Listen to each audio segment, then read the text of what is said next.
வெளிப்படுத்தின விசேஷம் 13ஆம் அதிகாரத்தில் 11வது வசனம் கள்ள தீர்க்கதரிசியை குறித்தது. நான் அதை தொடர்ந்து வாசிக்கிறேன். பின்பு வேறொரு மிருகம் பூமியிலிருந்து எழும்பக் கண்டேன். அது ஒரு ஆட்டுக்குட்டிக்கு ஒப்பாக 2 கொம்புகளை உடையதாயிருந்தது.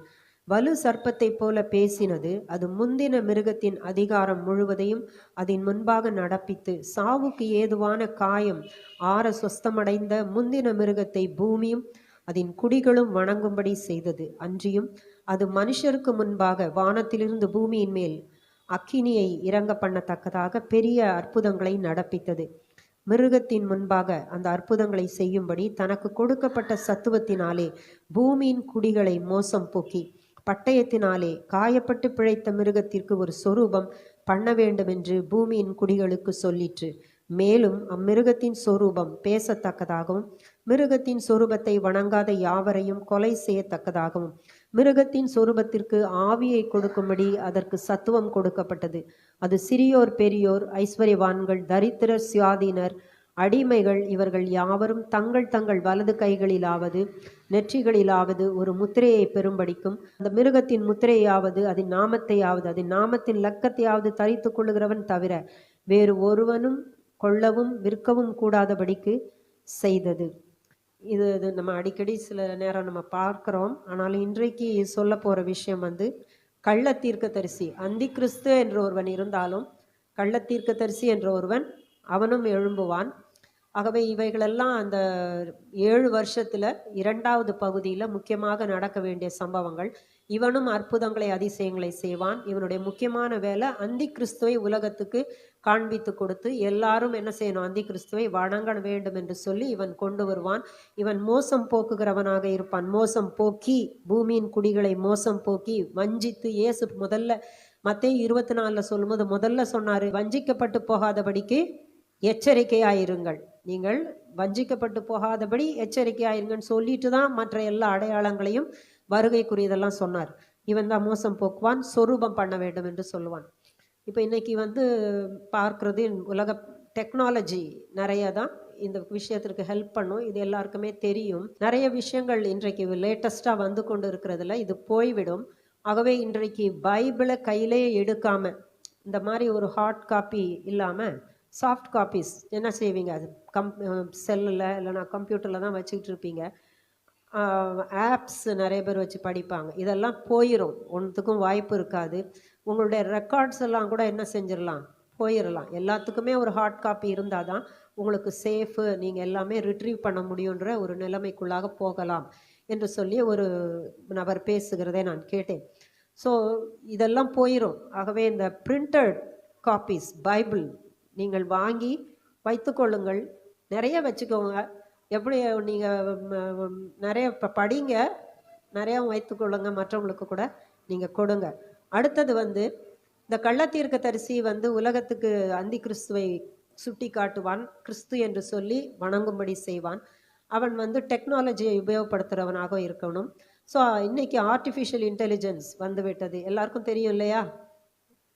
செயற்கை நுண்ணறிவு திறன், அதை வைத்து செய்யக்கூடிய ஒரு விஷயங்கள் எல்லாம் நம்ம ஏஐ ஆர்டிஃபிஷியல் இன்டெலிஜென்ஸ் என்று சொல்லுகிறோம்.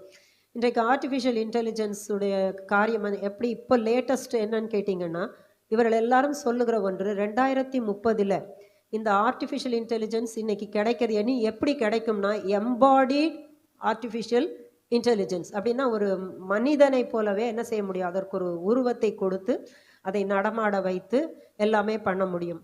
முன்னால் குளோனிங் மூலமாக ஒருவேளை அந்தி கிறிஸ்து வரலாம் என்று சொல்லி கொண்டு இருந்தாங்க, குளோனிங் பண்ணி. அதுக்கப்புறம் டிரான்ஸ்ஹியூமனிசம் என்று சொல்லி ஒன்று வந்தது. நம்ம ஆர்கன் போலவே ஒரு ஆர்கனை கிரியேட் பண்ணிடுவாங்க. அது லேபில் வைத்து செய்து சில விஷயங்கள் பண்ணிடலாம், கொண்டு வரலாம். நிறைய விஷயங்கள் அப்படி வந்தது.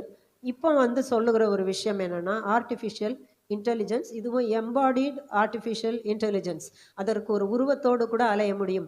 வேதத்தில் நம்ம பார்க்கலாம். இவைகளெல்லாம் துல்லியமாக நிறைய நேரம் சில வசனங்களை வாசிக்கும் போது நான் ரொம்ப யோசிப்பேன். அதில் முக்கியமாக என்னை யோசிக்க வைத்த ஒரு வசனம் மத்தேயு 24ஆம் அதிகாரத்தில் 23 26 வாசிக்கும் போது, குறிப்பாக 26 வாசிக்கும் போது கள்ள தீர்க்க தரிசிகள் கள்ள கிறிஸ்துக்களை குறித்து சொல்லியிருக்கோம். அதில் அவர் சொல்லியிருப்பாரு, ஏசு கிறிஸ்து சொல்றாரு, கிறிஸ்து இங்கே இருக்கிறார், அங்க இருக்கிறார், வனாந்தரத்துல இருக்கிறார் என்று சொன்னா என்ன செய்யாதீங்க, போகாதீங்கன்னு சொன்னார்.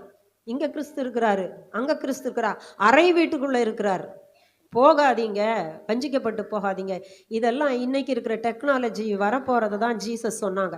ஆர்டிஃபிஷியல் இன்டெலிஜென்ஸ் உடைய நிலைமை வந்து இன்னைக்கு அந்தி கிறிஸ்துவை போலவே, நான் சிலர் பேசுறதை கேட்டதுனால இன்னைக்கு சொல்றேன், அந்தி கிறிஸ்துவை போலவே இப்படி இந்த எம்பாடிடு ஏஐயை நிறைய உருவாக்கி ஆங்காங்கே விடும் பொழுது இவைகள் எல்லாம் என்ன செய்யும், பார்க்க அவனை போல தான் இருக்கும். வணங்காதவர்கள் கொல்லப்படுவார்கள். அது மாத்திரமல்ல, இவைகள் அந்தி கிறிஸ்துக்கு வந்து உதவி செய்யுமாம். இவைகள் நிறைய இன்ஃபர்மேஷன்ஸை கேதர் பண்ணி அந்தி கிறிஸ்துவுக்கு அவைகளை கொடுக்கக்கூடியவைகளாக இருக்கும். இப்பொழுது வந்து சரியான விதத்தில் மெடிக்கல்ல இதிலெல்லாம், மெடிக்கல் ஃபீல்டுலெல்லாம் நல்லபடியாக உபயோகப்படுத்துகிறார்கள். ஆனால் ஆன்டி கிரைஸ்ட் வரப்போகிற அந்த காலகட்டங்களிலே இது தவறானவர்கள் கையிலே போய் கிடைத்தது போல இருக்கும். ஆகவே முற்றிலுமாக இது தவறாக உபயோகப்படுத்தப்படும் பொழுது இயேசு சொன்னார், நான் வந்து என் ஜீவனை கொடுத்து உங்களை மீட்க வந்தேன். ஆனா அந்தி கிறிஸ்து வரும் பொழுது ஏஐயை வைத்து என்ன செய்வான், அநேகரை கொல்லுகிறவனாக இருப்பான். இந்த ஏஐ மூலம் ஒரு மனிதன் திங்க் பண்ணுகிறத கூட என்ன செய்ய முடியுமா, கண்டுபிடித்து கொண்டு வர முடியும். இன்னைக்கு உபயோகப்படுத்துகிற ரெண்டு முக்கியமான ஒரு டெர்மினாலஜி வந்து டெக்னோக்ரஸி அண்ட் டெக்னோக்ராட்ஸ் என்று சொல்லி அவர் சொல்றாங்க. அந்த டெக்னோக்ரஸி என்று சொல்லும் பொழுது அவங்க சொல்றாங்க, ரூலிங் வித் டெக்னாலஜி, இந்த குளோபலை டெக்னாலஜியை வைத்து ஆளுகை செய்கிறது. அதனால தான் ஒன் வேர்ல்ட் ஆர்டர் வரும். அந்தி கிறிஸ்து விதமாக இந்த காரியங்களை எல்லாம் அவன் உபயோகப்படுத்துவான். இயேசு அப்பொழுதே சொன்னார், கிறிஸ்து அங்கே இருக்கிறார், கிறிஸ்து இங்கே இருக்கிறார்னு சொல்லி வனாந்தரத்தில் இருக்கிறார், அறை வீட்டுக்குள்ள இருக்கிறார் அப்படின்னு சொன்னாலாம் போகாதீங்க அப்படின்னு சொல்லியிருக்கார். ஆகவே இன்னைக்கு ஏஐ வந்து ரொம்ப பயங்கரமாக வந்து கொண்டு இருக்கிறது. ஆனால் இதையெல்லாம் இயேசு யாரையும் பயமுறுத்தணும்னு சொல்லலை. பவுல் கூட 1 தீமோத்தேயு 3ஆம் அதிகாரத்தில் எழுதும் பொழுது, கடைசி நாட்களிலோ மனுஷர்கள் எப்படி இருப்பாங்களாம், தற்பிரியராகவும் அன்பற்றவர்களாகவும் இப்படி நிறைய ஒரு பெரிய லிஸ்டே சொல்லிட்டாரு. ஆனால் நீங்களோ கிறிஸ்துவை இவ்விதமாக அறிந்து கொள்ளவில்லை. ஏன் இதெல்லாம் சொல்லியிருக்குன்னு சொன்னால் நம்ம வந்து பயமுறுத்துறதுக்காக சொல்லலை. கடைசி நாட்களிலே தேவன் வந்து இருக்கிற நமக்கு ஒரு விசேஷித்த அனாயிண்டிங் அவர் கொடுக்கிறார். அந்த அனாயிண்டிங்குள்ள நம்ம இருக்கும் பொழுது இந்த உலகத்தினுடைய வஞ்சிப்போ ஒன்றும் செய்ய முடியாது. தானியேல் 11ஆம் அதிகாரத்தில் கூட வாசிக்கும் பொழுது 38ல் அதில் சொல்லப்படும். ஏன்னா எல்லாத்துக்குமே ஒரு ஜோடு வந்து இருந்து கொண்டே இருக்கணும். அதில் சொல்லியிருக்கோம், பிதாக்கள் அறியாத ஒரு தேவனை அவன் என்ன செய்வான், கொண்டு வருவான். அவர் பொன்னினாலும் வெள்ளினாலும் அநேக காரியங்களினால என்ன செய்வான், அவன் அதை அலங்கரித்து அதை உயர்த்தி அதை கனம் பண்ணி என்று சொல்லலாம் இருக்கிறது. ஸோ அதெல்லாம் இன்னைக்கு எதை குறிக்கிறதாக இருக்கலாம், ஏஐ ஆர்டிஃபிஷியல் இன்டெலிஜென்ஸை குறிக்கிறதாக இருக்கலாம். அதே போல மோசேயின் இடத்துல அவர் சொன்னார், வேறே தேவர்களை நீங்க என்ன செய்யக்கூடாது, வணங்கக்கூடாது. அப்படின்னா இனி வரப்போற காலத்துல கொஞ்சம் கொஞ்சமாக இவைகளெல்லாம் ஒரு காட் என்று சொல்லக்கூடிய ஒரு தேவர்கள் என்று சொல்லக்கூடிய விதத்துல இவைகள் வந்துடும். காலம் ரொம்ப சமீபமாயிருச்சிருச்சு. 2030ல் ஏஐயுடைய பிஸ்னஸ் தான் தூக்கி இருக்கும் என்று சொல்லுகிறார்கள். எல்லாருமே 2030 என்று சொல்லி.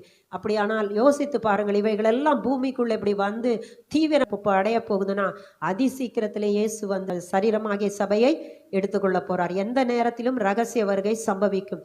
நீங்களும் நானும் இயேசுவை சந்திக்க ஆயத்தமா? ஹல்லேலூயா.